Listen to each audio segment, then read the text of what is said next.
Dragon Ball AF is the Dragon Ball fan manga that I get requested to do the most, and the main reason that I haven't delved into it is because I wanted to give some shine to the more obscure Dragon Ball fan mangas, the one that don't have as much clout or generate as much hype.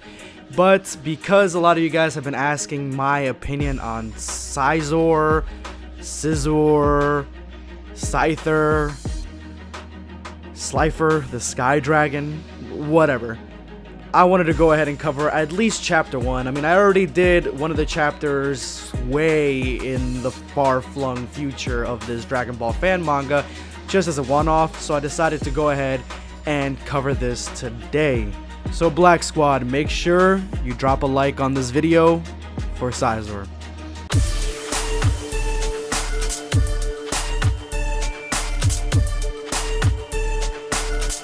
Know your place, worm. Prepare yourself. Damn Saiyan. So first of all, this starts out in the most craziest way imaginable, because I am telling you right now, I've never read Dragon Ball AF from beginning to end, or even just from the very beginning. I've only read chapter, I believe it was 9. The one with Majin Buu and Oob and all that dynamic with them. And so I had no idea how this starts out. And this...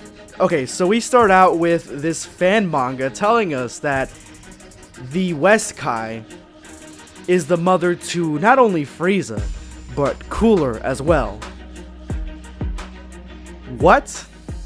Okay. I've read chapter 1. It doesn't explain what they mean. Does the West Kai take the DNA and somehow make the kid through that? Or is she straight up banging King Cold? Because she's also the mother of one of Goku's sons, or illegitimate sons, or bastard sons. So how did she... Do you understand what I'm saying? Like, does Goku have some explaining to do? Does King Cold have a fetish for Supreme Kais, or Kais in general? It brings up a lot more questions than it answers, because I haven't gone into chapter 2 or any chapter after this, so I don't know what happens next. But wow, what a way to start a Dragon Ball fan manga.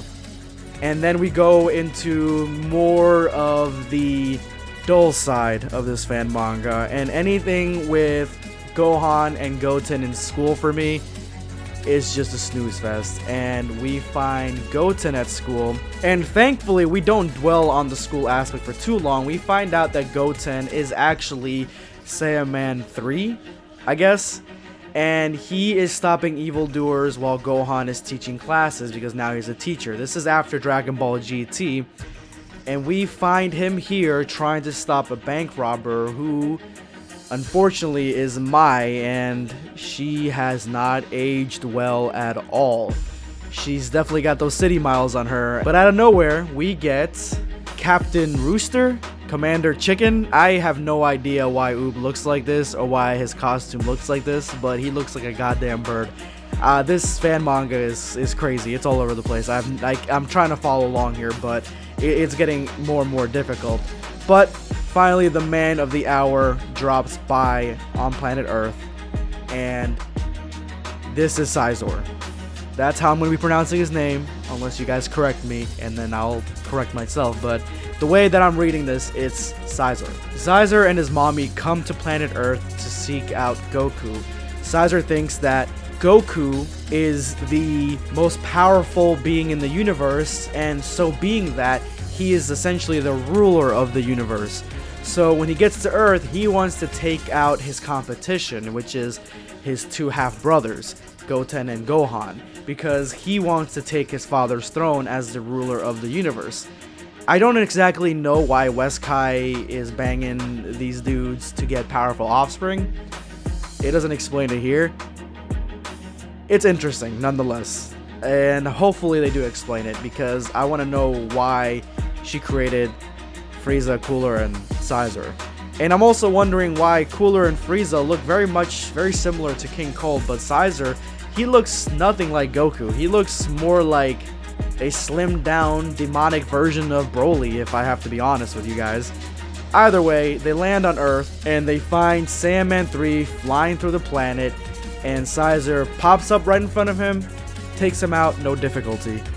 With Goten down, Gohan lands on the scene, and this is where we get to our explanation that yes, this is their brother.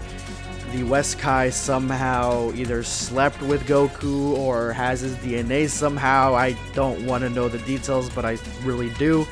And they created, or she created, Xicor, and that's the being that wants to kill the brothers to take the place. Now, the killing of Gohan and Goten to try to take the throne, I guess, Goku left behind, is an interesting concept. I actually really like this because I'm really into history and I love reading about kings and emperors and rulers and stuff like that.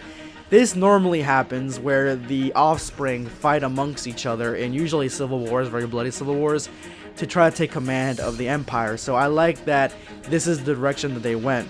And before Gohan has a chance to defend his honor, Vegeta shows up and does what Vegeta does, and that is turn to Super Saiyan 4 and attack Xicor and get Vegeta. He stands no chance. This isn't even a fight, honestly. It's very, very sad. Xicor is just so much more powerful, he's so much more faster than the Super Saiyan 4 transformation, and seeing as how at the end of GT that was Goku's latest transformation, I think that this character is far beyond Goku's power, at least at this level. But remember, the one thing that at least I know about Dragon Ball AF is that they created essentially the Super Saiyan 5 transformation, so I'm almost positive we're going to see that here at some level. Now, delving deeper into the actual fight between Super Saiyan 4 and Xicor, I gotta say that I'm not too big of a fan of the choreography in this fight, but I do love this shot. I don't know why. He just looks really cool. He looks like he's 100% Super Saiyan 4 Vegeta, like the model is completely on model, and I love the angle that they're showing here. I love the face. Like, I want to draw this face. That's how cool the face looks, and so I'm glad that they put this here. But after Vegeta gets Vegeta, Gohan decides to go into Super Saiyan 4 because in this universe he can do the same thing, and he also tries to duke it out with Xicor.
Trunks tries to join into the fight, but he stands no chance. He really doesn't train. Seems like he can really only go into Super Saiyan. He stands no chance. But we do get probably the best panel in this chapter, and that is Xicor basically doing the Vegeta stance of destruction, the I'm about to kill you stance to Trunks. But at the last second, that's when Gohan decides to nut up and show Xicor why he deserves the throne that his father left behind, and gets him with a cheap shot, but draws first blood, and Xicor is now enraged and happy at the same time. He's got this kind of really creepy face on and wants to kill Gohan.